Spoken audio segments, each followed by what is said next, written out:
Okay, we're on. Aloha, this is Kenny Wilson, and I'd like to welcome you in to K-Dub's place. We do it all here. This is actually our maiden voyage. It's just shortly after the first of the year of 2016. Wow. And we're going to be doing these episodes on a regular basis. About 20-minute episodes, 20-minute to a half-hour episodes. And the thing that will tie them all together is I'm going to be reading from beginning to end the book that I finished writing not too long ago, which is called It Seemed Like a Good Idea at the Time. The Real-Life Antics of a 20th-Century Kid. Anyway, we're going to do this while the carpentry's going on in the back because, well, we got to get some things built around here as well. So there'll be music on K-Dub's place. Eventually I'd like to get some interviews going because, I mean, in my neck of the woods, we got some people who could do good interview. And we're going to do that. We might have some silly dog tricks or something. I don't know. Eventually I'll have people joining me playing music, and it's just going to be kind of a variety of stuff. And I'm your host, so you better get used to it. Anyway, let's get down to business. Actually, that's a ridiculous thing to say. I'm not trying to sell anything here. As a matter of fact, it's against my nature to sell things.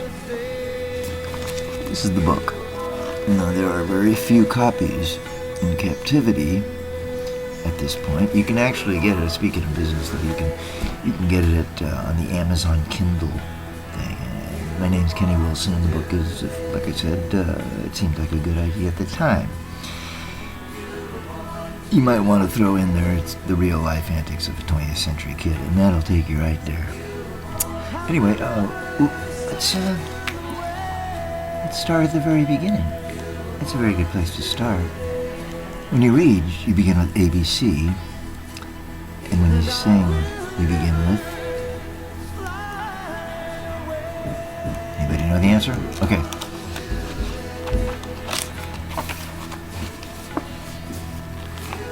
Here we go. Okay, this is the prologue to the book, and welcome to K-Dub's place one more time, and we'll be hopefully seeing you again here in the near future. And here it goes. My name is Kenny Wilson. At least that's what I've been called most of my life. Or I should say, at least that's what I've called myself all of these past years. My parents declared me to be Kenneth Allen Wilson, and I arose from the womb in the California Hospital, Los Angeles, California, August 21st, 1953. I believe the birth occurred around 9:30 p.m., which would be about right. That's usually when I come to life anyway.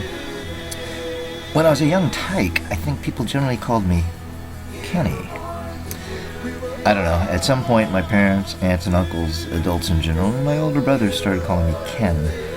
I'm not sure why. I guess it evoked maturity, professionalism, or whatever. Boy, did they get that one wrong. If I were to have been a lawyer, which I desired at some early age, a doctor, or maybe even an athlete, I would have gone along with it. As a matter of fact, I did for a while. However, somewhere in the glorious days of my youth, it came upon me that destiny was drawing me toward being an entertainer of some sort. As it turned out, I did spend a large part of my life as a professional musician. But before I fell into that role, the entertainer thing seemed like the way to go, one way or the other. Whether it was film star, rock singer, politician, trial lawyer, political pundit, wise ass in school, whatever. I knew that entertainment had to be a part of it. So, getting back to the name game, when was the last time you heard of a singer named Ken? And even if you have, my opinion is that Ken is much too much a conservative approach to what I would prefer to answer to. Then there's the Peter Pan thing. So there. I finally pressured most of the people around me over the years to succumb to my wishes in this regard. However, there are still a few holdouts among the living. My oldest brother Steve and his family carry on the Ken torch, as well as my uncle John, until just recently, May he rest in peace. But as far as I'm concerned, they can call me anything they want. Even my oldest pals Bill and Linda caved in a few years ago and started calling me Kenny after years of trying to hold in there. Bless your souls, all of you. Of course, I've been called many other things over the years as well. The Kenster, KW, K, K-Dub, during my reggae days especially. Framo 2, Wilskin, Zenny, Uncle Kenny, the Pro Hobo, Wilsonian, a mushroom-headed fool, you left-wing son of a bitch. In gym class, just Wilson, and my buddy Peter even mistakes me from time to time for one of Springsteen's guitar players and calls me Wills. I guess the point is, you can call me whatever you want, just not too early in the morning. Please. I am currently 60 years old. Actually, I'm currently 62. I wrote this part of it a couple of years ago. I don't know about the rest of you, but my memory isn't what it used to be. Long term, short term, any term. I know that a lot of people, everyone, are going through the same sort of thing, but I may be a little ahead of many in the loss of brain cells department for reasons that I would think would be apparent if you choose to follow this story through its hills and its dales. And I am about to attempt to remember a lot of stuff, for better or for worse. A lot of it would be fairly easy to put together due to photos and various items of memorabilia that I've had to refer to for most of my life. However, in September of 2008, a flood passed through my life and took all of my possessions with it. So please bear with me. I may get a few factual things wrong along the way. Hopefully it won't get in the way of the more important matters at hand. And like the man said, don't let the truth get in the way of a good story. My father wrote an 8 with his left hand and did everything else with his right. Well, I've got him completely beat on this one. Dig this. I write and eat with my left hand as well. However, it gets very confusing here. I play music right-handed.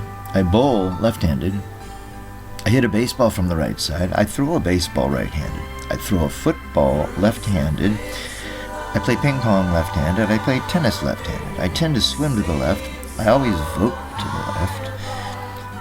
I golf, if you call it what I do, golf, right-handed. If I were to participate in ice hockey, I'm sure I would favor my right side. These are but some examples of the situation. You might think that I'm ambidextrous, but that would mean that I do certain things, or all things, with both hands. That's not what's going on here. With the baseball thing, I throw with my right arm, but am completely uncoordinated when throwing with my left. With a football, I throw with my left, but am completely uncoordinated when throwing with my right. Get the picture? I have absolutely no idea what led to this confusion, but there must be some kind of correlation between this and the general chaos of my life in general. If you've got an answer, I'm all ears. As far as historical events go, in the United States as well as the rest of the world, the year I was born, 1953, was a relatively peaceful year. I mean, every year has its share of natural disasters, violent overthrows, and overall bad behavior. But that year, there seemed to be a strange balance of good and evil taking place in the human parade. For instance, about 4,400 people were killed in major floods and landslides in the Netherlands and Japan alone. But a vaccine for polio was discovered. The Korean War ended, but around the same time, both the U.S. and the Soviet Union declared they had developed hydrogen bombs. Woohoo! Queen Elizabeth II was coronated, bless her soul, but Tony Blair was born. The state of Georgia created the first board of censorship in the U.S., but the first issue of Playboy and the Kinsey Report, entitled Sexual Behavior in the Human Female, were published. Jim Thorpe died, but Hulk Hogan was born. Nikita Khrushchev was rising to power, but Earl Warren was appointed to Chief Justice of the Supreme Court.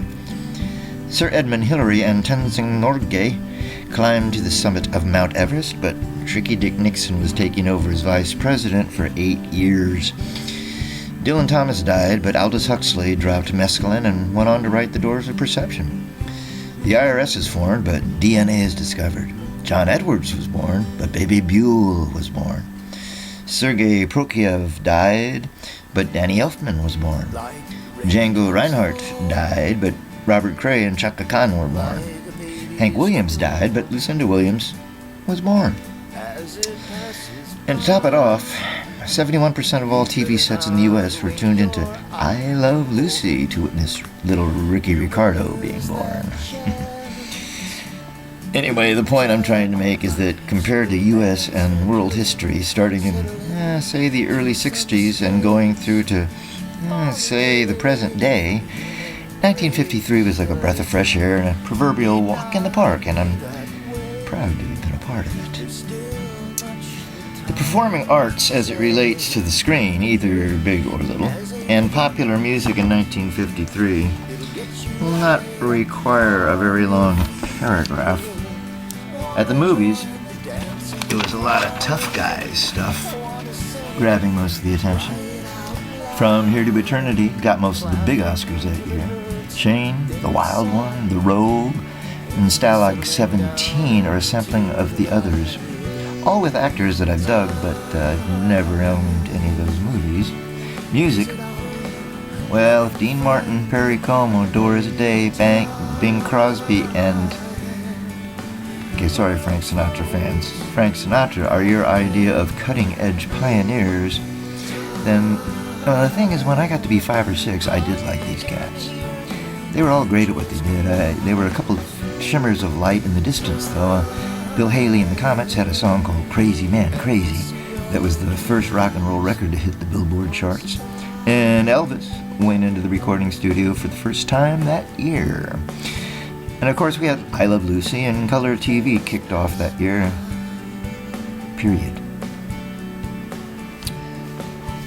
I've been meaning to put down this story in some sort of literary fashion for some time now. I finally started on a few minutes ago, and I'm just getting warmed up at the typing and trying to figure out how to start approaching the task of explaining myself. Why should I want to try to explain myself? I imagine many reasons. A lot of the people who I've been close to over the years have been at a great distance from wherever I may have been at any given time, and we have missed large portions of our lives together. So, I guess one reason would be to fill in the necessary blanks on my ends to level off the playing field a bit, so to speak. And in doing so, I suppose that I hope that those I'm closest to will find some better understanding of what it is I've been doing all this time. From the... that is if I can figure it out myself, right? I have had a blessed life. From the Leave It to Beaver style early days in Los Angeles to being a son of a United States congressman and living in the crazy world of the Washington, D.C. area through my days as a singer, songwriter, musician, and recording artist, through my married life with 2 lovely ladies, through the wild world of sex, drugs, and rock and roll, onto the magical shores of Kauai, through my various trips across this great nation of ours, through my relationships with countless amazing people, and even now, flat broke and wondering how long this could possibly go on. I've been very lucky indeed. Most of the problems I've had in my life have been brought on by none other than myself. Through it all, I've had the support and best wishes of kind souls too numerous to mention in this little narrative. Blessed and lucky. That sums it up. Even with the pitfalls, the shakeups, the breakups, the losses, the pains, the dreams faded to gray, the long days of wasted effort, the confusion, the sorrow, and the downright bad weather, I feel certain that I've seen, heard, and experienced things that few others have seen, heard, and or experienced. And if the words come together properly, maybe we can have a few laughs with this thing. Sometimes it seems as if the reality of various situations is more surreal than anything conjured up during the wildest of acid trips. And many times it's even funny and worth having a hoot over. Having said that, this story is not exactly a stand-up comedy routine. Like in most people's lives, I imagine, there's a little bit of everything going on here. It's been suggested that I get some of these stories down before it's too late. I'm going to give it a shot. Maybe along the way I might find some closure around things not closed yet. Who knows? I got a general idea about the order of things in terms of the layout of this story and all, but your guess is as good as mine when it comes to trying to figure out what is about to be specifically laid down here. I was thinking about calling this thing My Back Pages, but Dylan's guys would probably have me hung up in court for the rest of my natural life, so I've been hanging on to this phrase that I heard someone say once. It seemed like a good idea at the time. I think I'll keep it. You see, I've never really had much of a plan for my life. Just roll with the punches, get up, and not unlike President Bartlett, ask, what's next? Of course, that probably explains quite a lot. Let's find out. Bon voyage. See you on the other side.